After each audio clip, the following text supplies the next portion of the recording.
And I would really recommend, like, we have to talk to our doctors, we have to encourage them. I know out here that a lot of people don't have doctors. My doctor just retired, so I'm without a doctor.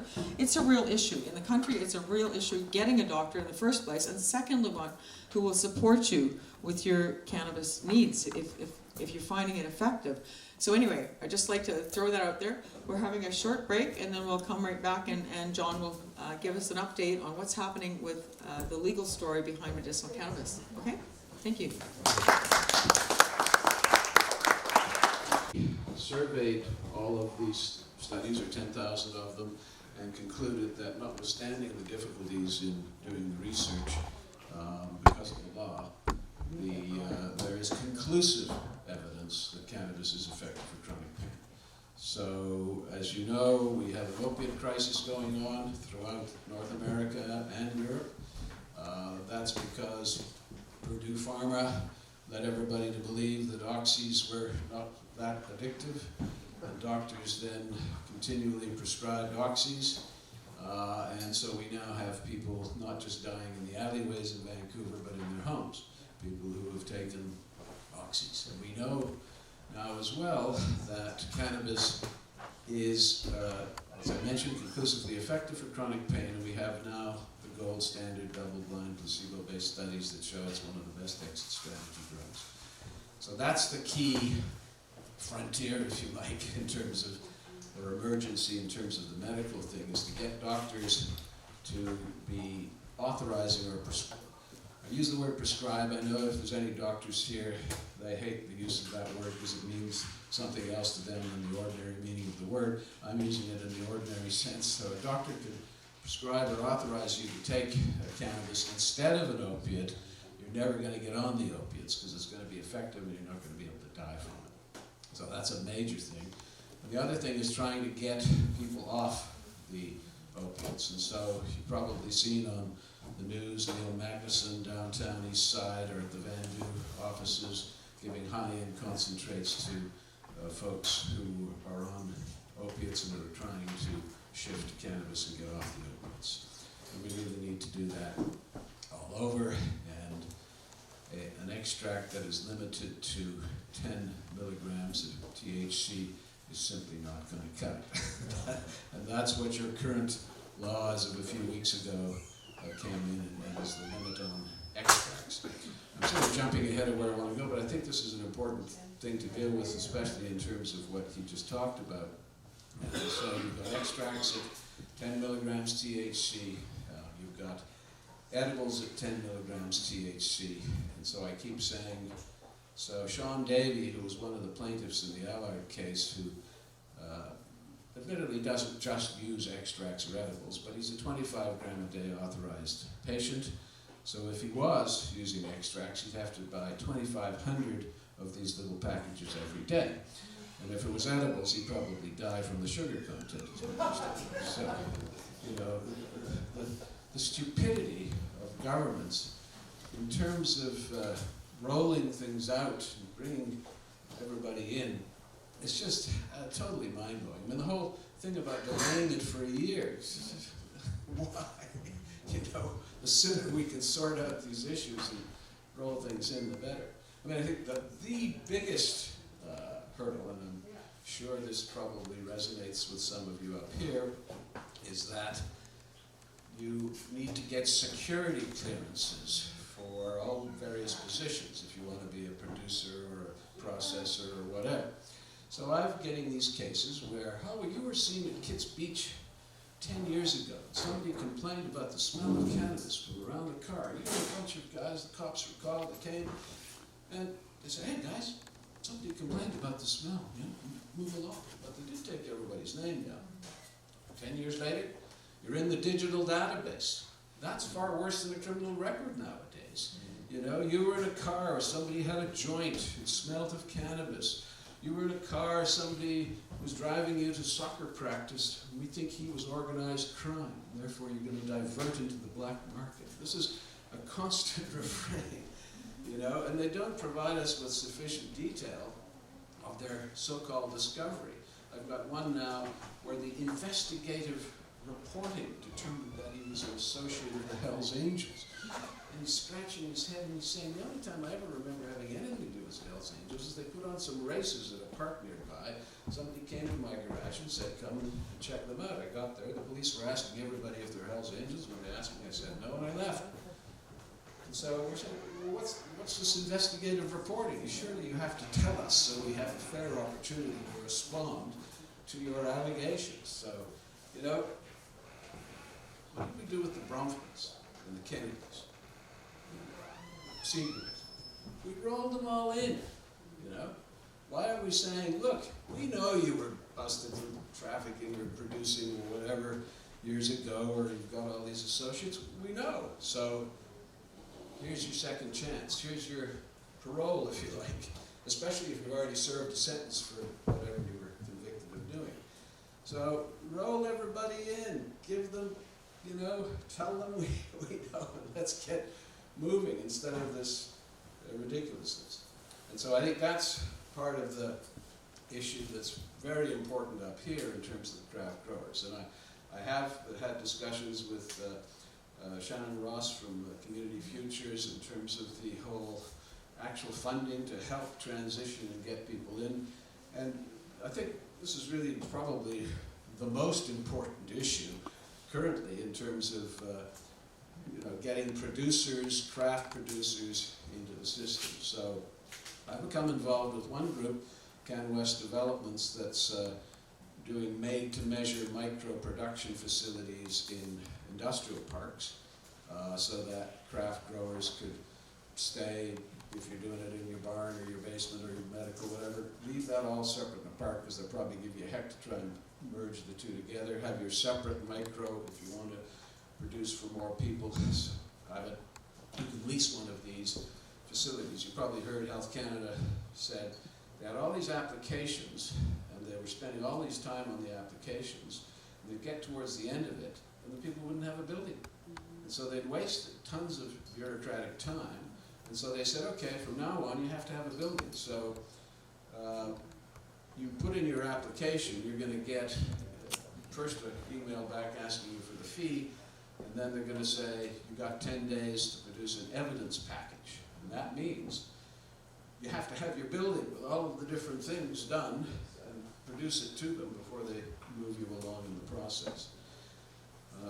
That's happening currently with the BC Compassion Club Society. Some of you may be familiar with it. I incorporated them in 1997, and they're a non-profit organization. They have had rave reviews from the Senate when they did their inquiry. Even the recent task force, people went through the club and raved about the model and so on. It's membership-based. They verify who your doctor is. They get medical stuff that's on file. It's strictly medical approval.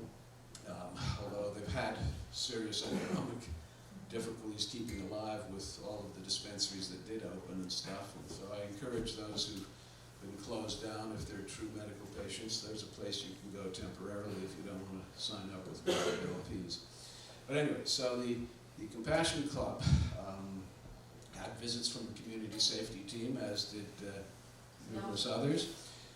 And so I wrote them a letter and pointed out that the provincial laws, and again, I'm assuming everybody knows, Cannabis Act, feds deal with possession, personal, and the commercial. They've delegated to the province's distribution. And so the provinces have enacted these laws that deal solely with distribution, and they expressly say that they do not apply to medical cannabis. So the province is solely rec, not medical. The feds have kept medical, Part 14 of the cannabis regulations. Basically the old, I'm sure you know the history, after the Parker case, compelling them to provide an exemption for medically approved patients. The MMAR, Medical Marijuana Access Regs, allowed you to grow for yourself or have somebody grow for you. We took them to court to force them to come up with a supply for those who can't grow for themselves or have somebody grow for them. That resulted in the prairie plant system stuff coming in as being the government supply. Then the Harper government came in and tried to take away your power to produce for yourself or have somebody grow for you with the MMPR, Marijuana Medical Purposes Regulations. That's when we took them to court. in Allard and got the injunction that preserved the MMAR status, but within certain dates. And actually, I should mention them because I'm amazed at misunderstandings. Your grow permit had to be valid on September 30th, 2013, and your authorization, your associated authorization to possess had to be valid on March 21st, 2014. I've had cases of people whose expired March 20th, 2014, and so they're not covered. According to Health Canada, I have a bit of a dispute with them about having to have both valid in order that both are valid. If you've got, it's the possession license that often people didn't have on March 21, 2014 that caused the problem. Anyway, so from that, we went to trial. We managed to show them that all of the police evidence to do with this growing, fire, mold, public safety was all stuff from the old underground days that when people got permits and so on, they didn't have any of these problems. They were all reasonably, you could mitigate them and so on. And so the court basically ruled that all of the MMAR patients within those dates are grandfathered until further order of the court, and gave the government 6 months basically to try and come up with constitutional regulations, and all they did was they took the old MMAR and made it Part 2 of the MMPR as Part 1, a few little tweaks, and called it the ACMPR, Access to Cannabis for Medical Purposes Regulations. Those regulations are basically the same now, a few tweaks in Part 14 of the Cannabis Regulations. So we still sit. And so the weird part about that is that despite all the rave reviews about medical dispensaries, certainly the compassion, and the judge in Allard saying that dispensaries were the heart of access, having reviewed and specifically also found that the licensed producer alone model was totally unconstitutional without the other aspects in terms of reasonable access. They didn't provide in the Cannabis Act or regulations for medical dispensaries. They are hoping that everybody will just go to the rec market. Now, as I think you said, I'm sure you all know, the rec market is basically you become a producer, you package, label, all the rest of it, you ship it to the liquor distribution branch, they place it in the various stores. And so the medical model that I know, people go to the club, talk to somebody, look at the product, smell it, talk to somebody, maybe another patient who's there who says, oh yeah, that one worked for me, or didn't work for me, and gather information instead of, oh, I got 1,000 bottles here in the LDB store or whatever, with all these names on it. How am I supposed to determine, which one is going to work for me? Which, again, reminds me of the stream of consciousness presentation here. The gentleman, the naturopath, a very important thing to know, and I think it was Ralph Mechoulam at a recent conference presented this again, how when you consume cannabis, you've got this graph that goes up in terms of effectiveness, and then it does level out, plateau at a certain point, and starts to come down.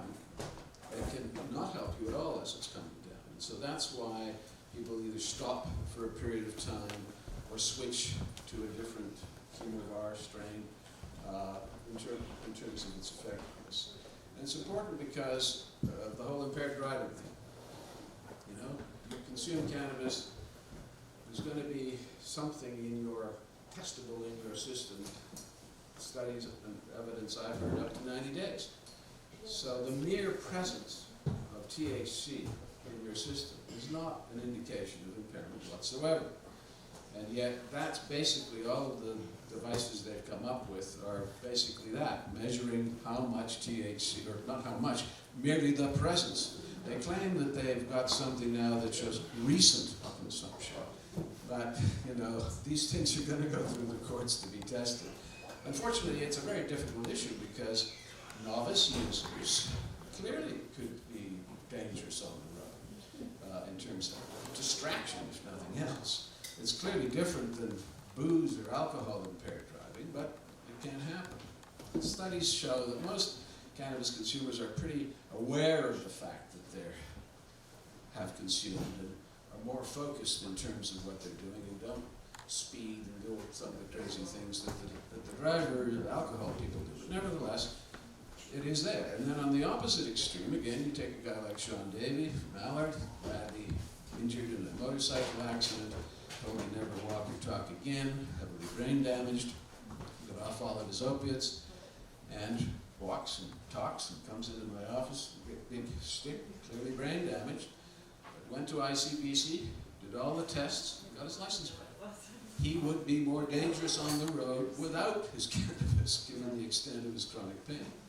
So, you know, it's a difficult question. We do not want people to drive while their ability to do so is impaired by anything. But trying to determine what is impaired or not, our position is it's voter coordination skills, it's roadside testing, and I think that's what they're doing now from my understanding, is if, you know, so I caution everybody, you should never smoke in your car, or try never to have any product in your car that's going to give a smell, because that's going to give them grounds to get you out of the car, make you do some roadside testing. You flunk one, that's going to be enough to take you back to the station, do more roadside testing, or types of tests that they do for impaired. And if you flunk there, then you might be charged. But the whole shift has gone away from ability to drive while impaired, which is still an offense under the code, to creating these offenses where there's a minimum amount, and you're presumed to be impaired by that minimum amount. And that's problematic with cannabis. So anyway, that's where those cases are going to be winding their way up through the courts. I have not heard, contrary to the fear-mongering that occurred prior to the Cannabis Act becoming law, that we would be inundated with all sorts of impaired drivers. I don't know if anybody else has heard of anything. The same with even charges under the Cannabis Act. I think people need to understand, because there's misinformation out there about the situation, and mainly, you know, most people I don't think are obviously as familiar as us lawyers involved in this stuff with all the intricacies. But people will say, well, there's way more offenses now under the Cannabis Act, and way more penalties, and it's really far worse. Well, it isn't. You can now possess up to 30 grams when you're out and about without committing an offense. You can grow 4 plants of any size. So you can grow monsters if you want, and store them as much as you want, subject to the province trying to make inroads on that. But under the federal legislation, that's what you can do. You know, they were going to make it 100 centimeters tall. So it showed how stupid they are. What people do. I mean, have they not seen how they can grow them along sideways and never go over 100 centimeters? We sort of said, so the cops are going to walk around with tape measures on their belts, and they're going to come in on Friday, and oh, you're at 99.9 on Friday, so you come back on Monday expecting that you'll be over. How stupid can that be? So, unfortunately, they actually listened. Got rid of the 100 centimeter thing. But anyway, so as far as simple possession, in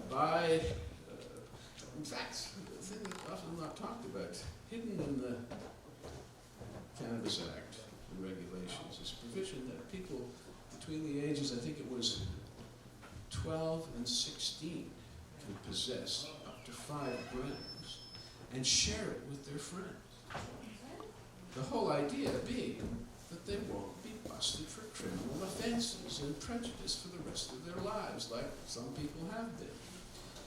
But the province then comes along and makes it an offense as a minor in possession, just like the old booze minor in possession. So it is still an offense, not a criminal offense, but what we call a quasi-criminal offense, a provincial offense. But that, I always thought that was pretty progressive on the part of the government too. Anyway, so that's your basic possession situation in terms of what most folks can do.